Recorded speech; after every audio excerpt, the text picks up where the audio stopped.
Ladies and gentlemen, would you like to lose your marbles?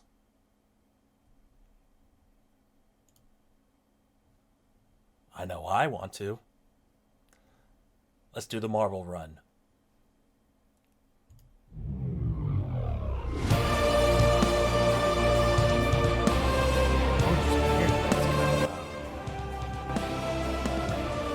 Okay.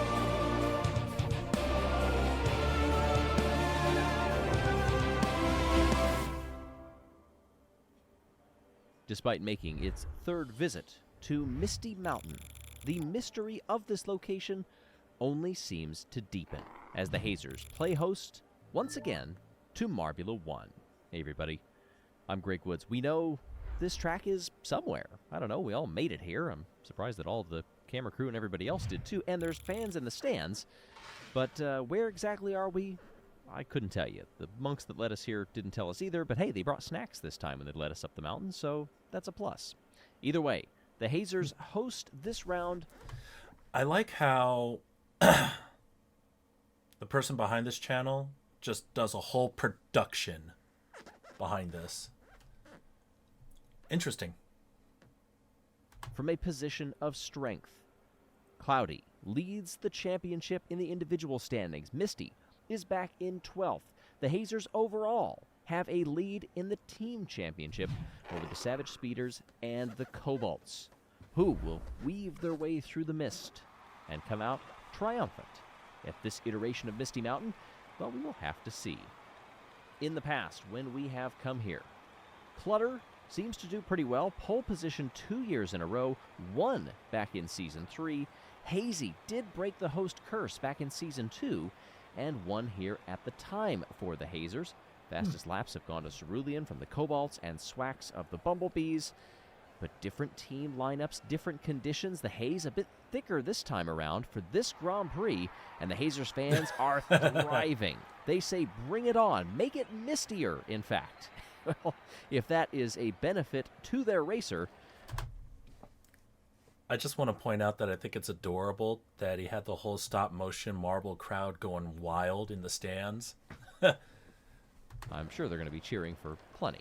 All right. In the blocks, ready to go. The O'Rangers sit on pole position next to the Savage Speeders. Where have we heard that before? And we're rolling. Clem into the first right-hander. Speedy manages to hold off the rest of the field. Cloudy is up there in third, but is doing a monumental job of trying to keep everybody behind. Clementon, in the meantime, has disappeared into the distance. Here we go. Cloudy into second place, but loses it around the final turn. Red Eye comes up into second place. Look at this. Off the belt for the first time.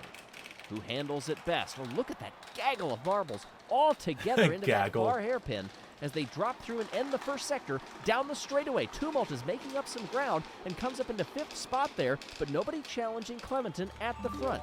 We do have a new fastest lap, and you will see it's a very short one, 17:01.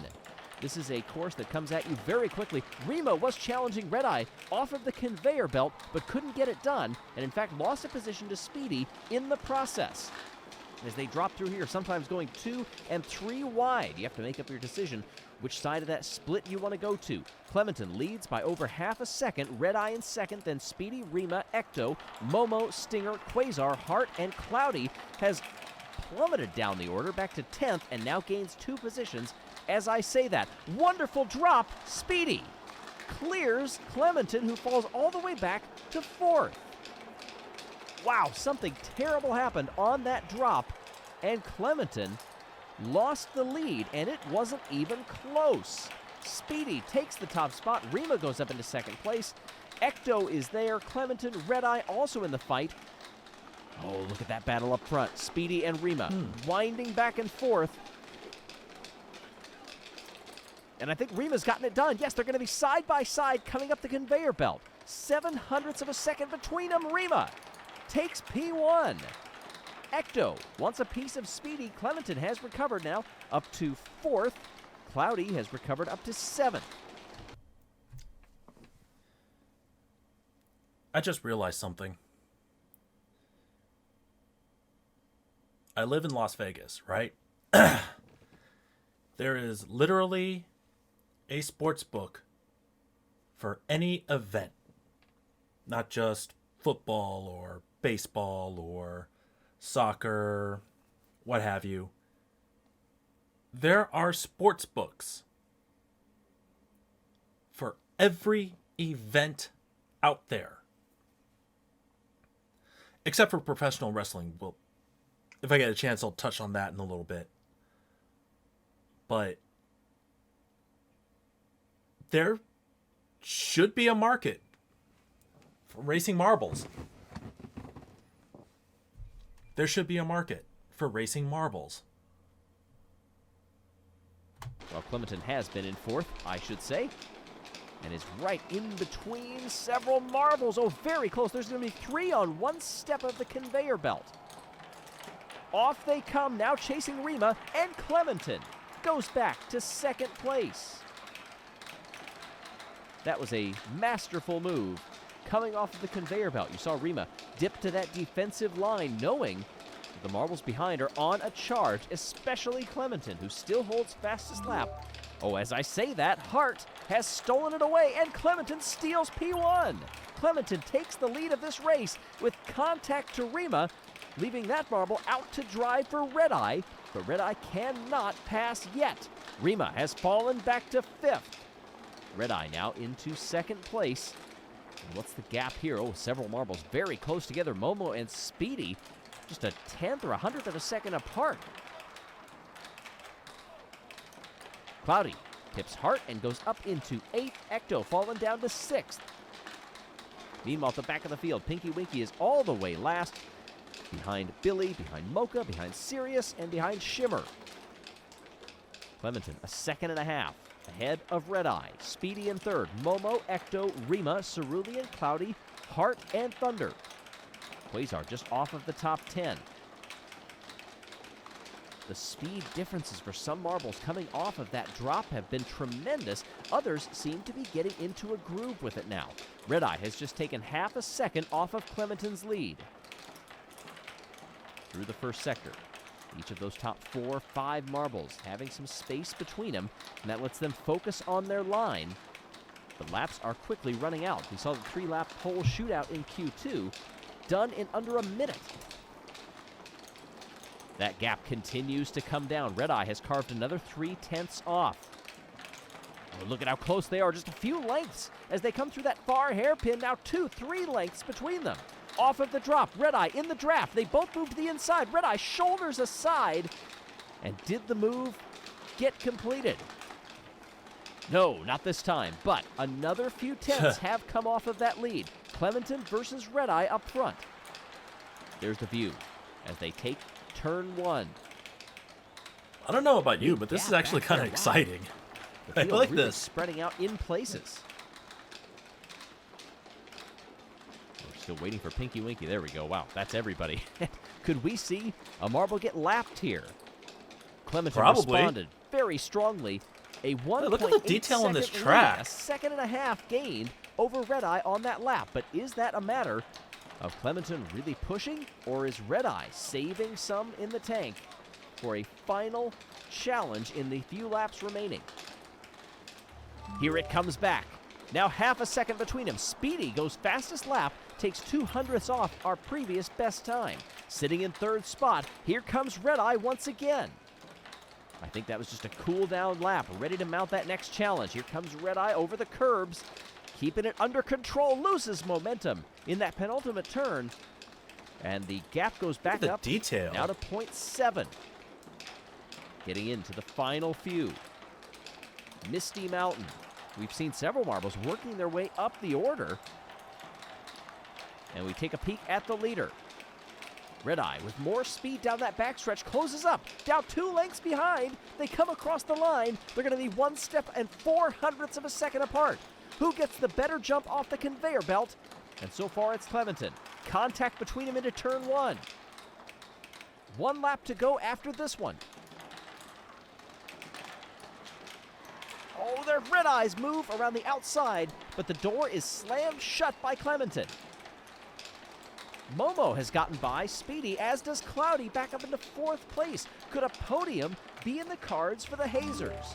New fastest lap goes to Quasar in 10th, and we have begun the final lap. Clementon down the straightaway. Red Eye, 2 turns left to make the move. The gap is shrinking, but it will not be enough. Defended perfectly. Clementon gets the first Grand Prix win of that Marbles career in Marbula 1.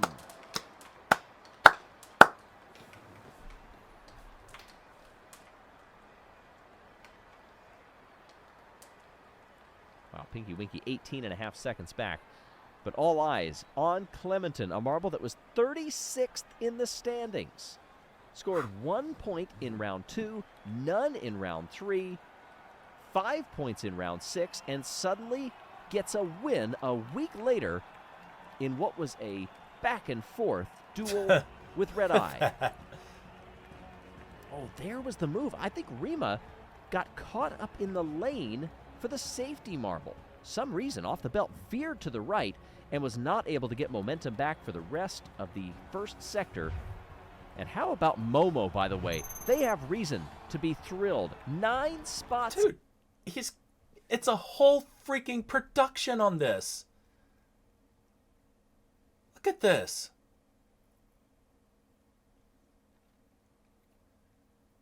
It's a whole freaking production. It's a whole race production. By the gods. Oh, man. All right. All right. Up from 12th to 3rd. Look at that. After Swifty at Greenstone, another pole to now win I'm kind of this invested. Season. Clementon of the O'Rangers I'm holding off kind of Red invested Eye. in this now. Momo Holy shit. tired after coming up 9 spots. What a run. We have seen Misty Mountain be wide open to the field. Any marble can win here from any position. As we take a look at the standings now, Cloudy, 84 points, the leader now of the individual standings, has broken what was a tie up front, Cloudy versus Royal. Wait, okay. You see here, Clementon, the marble that just won the race, 25 points.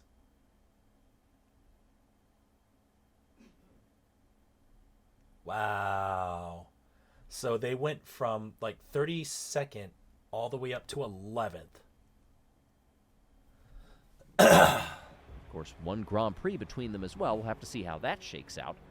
Dude. We'll get a good look at that next round. Hazers continue to build their lead. 117 to 108, 9 points ahead of the Savage Speeders. You can see we still have a couple of teams back there that have a lot of points to try to make up, but are still within the hunt, statistically, for a team championship this season. Will anybody be able to knock off the Hazers?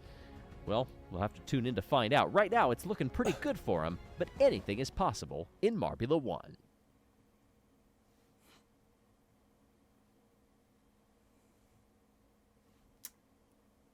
Okay.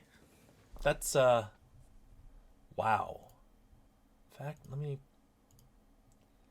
drop that. And, yeah. Okay. That's gonna do it, y'all.